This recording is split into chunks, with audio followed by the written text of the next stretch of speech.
So in this class this semester, I'm making three big predictions, right? First is that Trump will win in November. Second is that the United States will go to war against Iran. And the third big prediction is that the United States will lose this war, which will forever change the global order.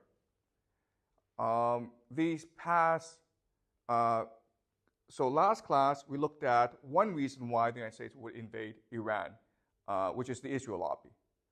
And in today's class, we'll look at another reason, which is the defense of empire. America is an empire, and it must defend its imperial status. So let's examine what an empire means for America. So from 1950 to 1980, America's economy was mainly focused on manufacturing, factories, okay? So manufacturing as a share of GDP was 40%. It made 40% of profits, okay? And it employed 30% of the workforce. So during World War II, America had a lot of factories to produce weapons. And after World War II, these factories produced consumer goods, cars, electronics, to sell to the world. And this made the American workers the wealthiest and most well-educated middle class ever in human history. If you were a factory worker from 1950 to 1980, you had a really good life. You worked 40 hours a week. You had health insurance. You could buy your own house. Your wife didn't have to work. You could have 3 to 4 kids. You could have 2 cars. Every year, you could go on vacation to some place nice. You could eat out once a week. And then you retired and had a very good pension. So it was really the best life. And so workers from 1950 to 1980 in America were really the luckiest people on the planet. You were better off actually being born into the middle class in America than you were being born rich in Africa or Asia or South America, okay? But then after 1980, was something called the Reagan Revolution and the introduction of what we call neoliberalism. And remember that we studied neoliberalism before. Neoliberalism is an economic philosophy that believes in the primacy of free markets and deregulation. So after that, we now live in today what we call a financial economy. Okay? The economy has been financialized. And so what does that mean? It means that right now, financial services okay, account for 22% of all GDP in America. Manufacturing has gone down to 10%. So it went down from a high of 40% to now a low of 10%. Financial services is now twice as much as manufacturing. Financial services bring in 40% of all profits. And financial services employs 5% of the total American workforce. Okay? Now, let me explain what these numbers mean. What you're seeing behind these numbers is a radical shift, overhaul, transition in American society. Okay? Let's just look at politics. Politics, governance. From this period, 1950, 1980, American workers had a lot of political power, right? Because they were middle class, they were confident, they participated in politics for unions, okay? Today, most of this power has shifted to the financial services, which basically means Wall Street. And working for Wall Street are what we called the professional managerial elite. Okay, so these are people who live on the coast, San Francisco, New York, Washington, D.C., Boston. They went to elite schools, okay, the Ivy League, and they're multicultural, and right now they're the most powerful political group in America. And this has led to massive political divisions within the country, okay? So it's the first major consequence. Before, it was workers who had a large say over American politics. And now it is Wall Street, the financial sector, and the coastal professional management elite. And so government shapes policies that favors this multicultural elite, financial elite, at the expense of workers, okay? So that's the first major shift. But then you look at education. And so what I mean by that is that, if you went to a good school, a good university in the 1950s and 1960s, your ambition was to become a professor, right? Or maybe a scientist, or maybe an entrepreneur, or a corporate executive, okay? Nowadays, most people who graduate from these top schools all want to go where? Wall Street, and that's it, okay? Why? Because you make more money on Wall Street than anywhere else. Okay? So you're talking about these PhDs in statistics and artificial intelligence who should be working for IBM, developing the latest technology, right? Instead, they're on Wall Street working for a hedge fund, gambling with other people's money. Okay, so basically the economy has gone from one that is productive or creative to one that is entirely speculative. Okay? So remember that the financial services, all it does is take people's money and gamble with it or invest in it to make more money. Okay? It's not actually productive. All it is speculative. Okay? And the smartest people in America, the most well-educated, are all focused on this sector. Okay? And then you look at the economy. And what has clearly changed is that the economy in America has become much more unstable. So in 2001, there was the internet crash, right? The dot-com crash. And in 2008, there was the financial crisis, right? The subprime crash. And then after that, you have these banks going bankrupt, okay? I think like this past week, 3 banks went bankrupt in America. This should not be happening. And the reason why this is happening are all these bubbles, okay?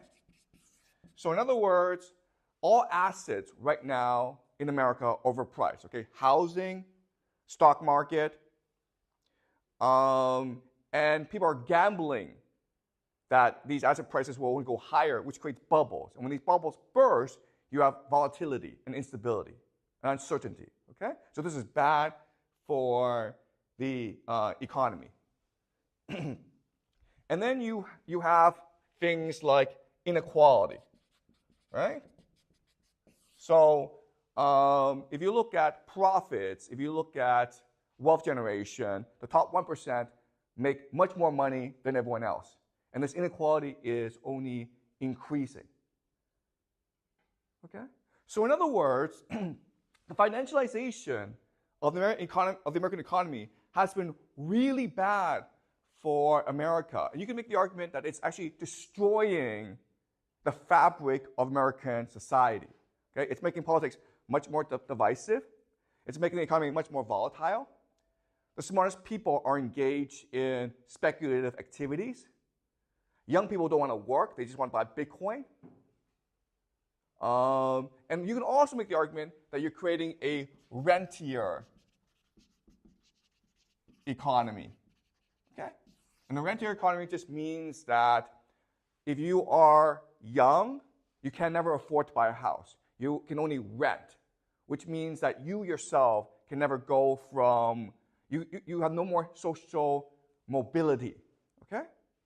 So this overall is really bad for America. Now the question then is, how did America get to this point? How did it transition from a manufacturing economy to a financial economy? And there are different theories out there, okay?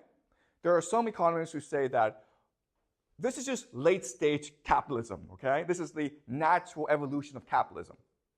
There are some who argue that it is the neoliberalism or the Reagan Revolution that caused this.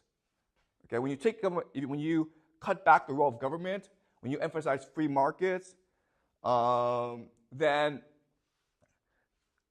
you have this situation, the over-financialization of the economy, okay? What I want to show you today is that the real reason is the transition to empire, okay? There's a really simple explanation for why this is happening, and the reason is that after the end of the Cold War, 1991, America became a global empire. It could now set the rules of the game, and it set the rules of the game so that it would always win.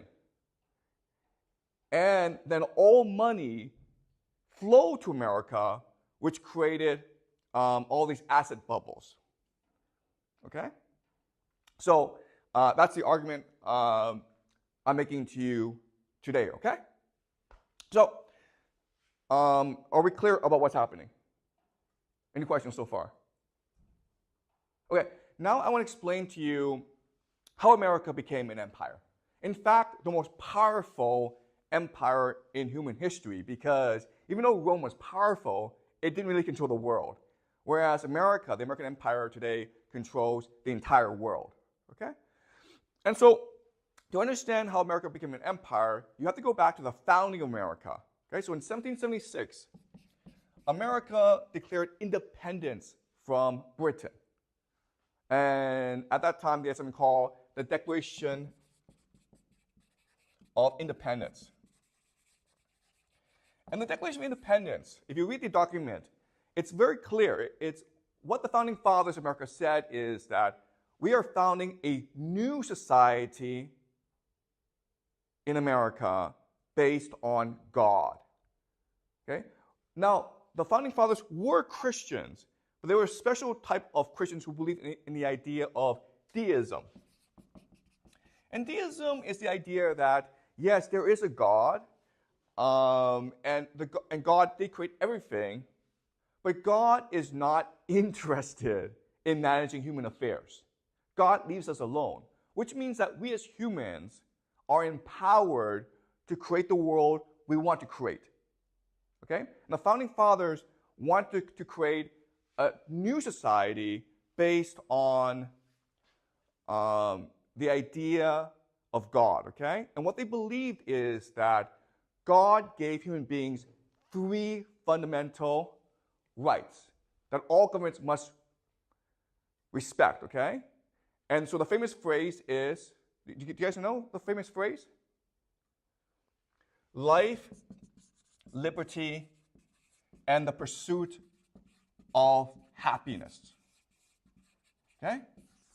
That is the mission, the purpose of America, to ensure that every American would have life, liberty, and the pursuit of happiness.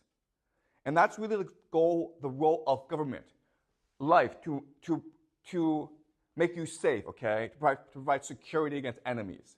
Liberty, the right to say whatever you believe, the right to believe whatever you believe, okay? So the tolerance of all creeds, religions. Now last is the pursuit of happiness. What does pursuit of happiness mean? You guys know? So Thomas Jefferson wrote the Declaration of Independence, and when he wrote the pursuit of happiness, he had a very specific idea in mind. What does the pursuit of happiness mean?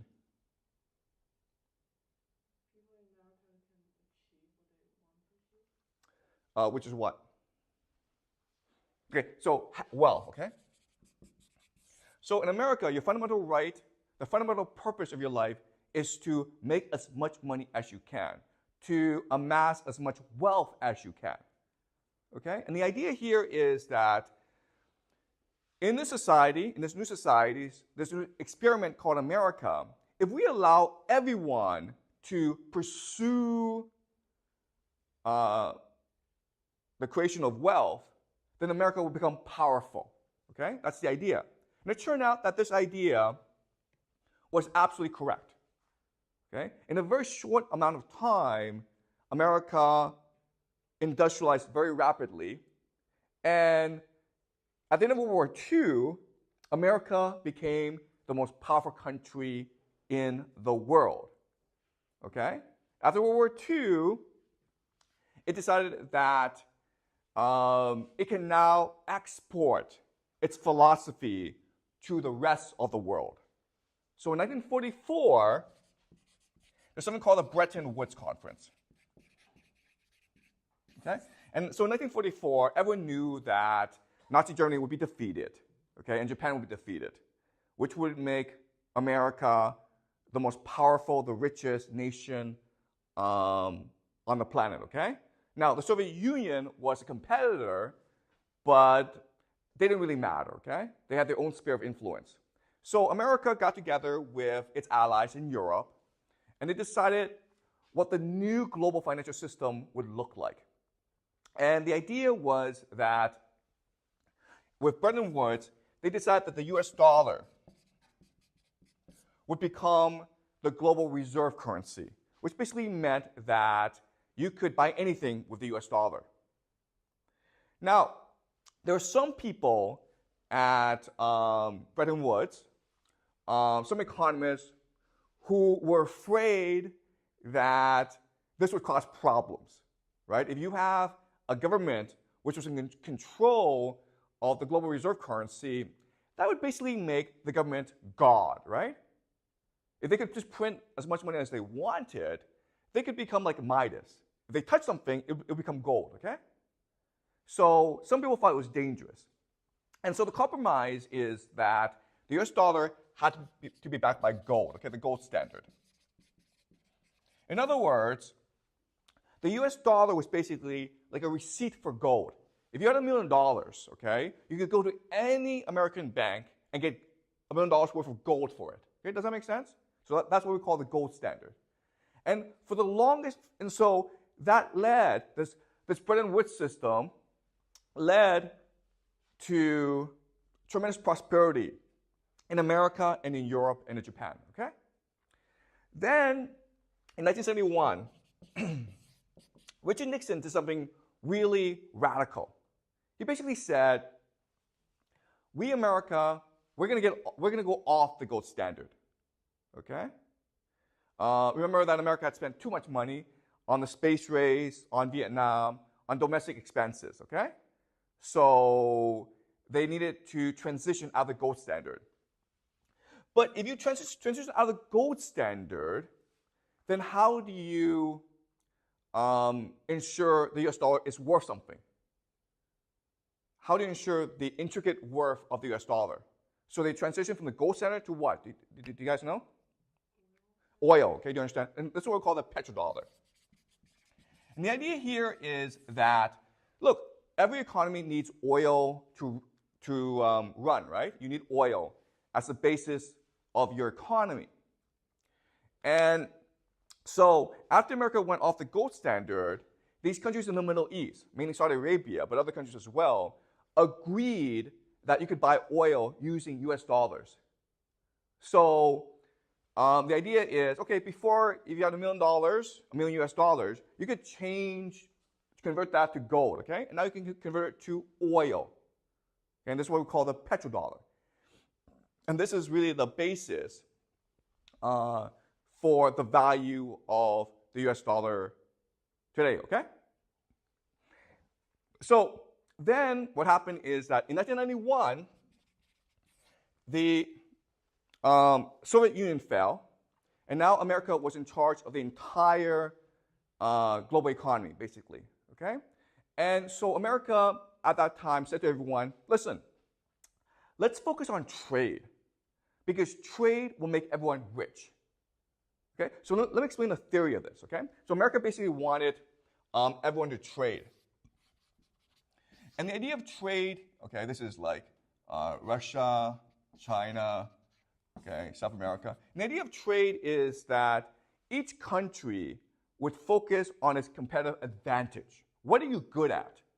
And then you would sell this competitive advantage to other countries for what they're good at, okay? And the theory here is that if you do it this way, then all countries will become rich, okay? So let me explain why. All right, so let's look at US and China, okay? So what China's really good at is cheap labor. The United States, what the United States is really good at is technology, right? Okay, so the idea is that the United States and China trade, right? So China makes all these cheap goods for American consumers. But unfortunately, Chinese consumers don't have enough purchasing power to buy American technology, right? Okay? So what happens is that America gives China US dollars instead, okay? Trillions and trillions of US dollars. Now, in theory, what's supposed to happen is this money trickles down to the average Chinese so that the average Chinese worker, his wages go up, right? And when his wages go up, what he can do now is buy US products like iPhones. And so over time, trade evens out, okay? Does that make sense? That's a theory, okay? That's the first theory. The second theory is how capital moves, okay? And the idea here is that capital is going to go to places which allows it to grow the most, okay? And so the idea is that when you have a globalized world, then what happens is capital from the United States moves to China, right? Because if you invest in China, your capital grows the most. You can buy $1 million house in the United States, or you can buy 10 houses for the same money in China. So you're better off buying houses in China, right? Okay. So these are the two theories. One is that trade will make everyone rich. And second is that capital will move from rich countries to poor countries, okay? And when you actually go to university and you study economics, like Jack will, then you actually have to learn these theories. But in reality, these two theories aren't true, okay? Why not? Why are these two theories true? So the first theory is that if two countries trade, over time, wealth trickles down to everyone in that country, which makes everyone richer. Okay? Is that true for China? No, it's not, okay? Workers' wages have not gone up for the past 30, 40 years. Why? Because of the idea of elite capture. Elite capture. So all the money is captured by an elite group of people. But when that happens, okay, they can't spend it. They can't buy US goods, right? So the only thing they can do is invest it, right?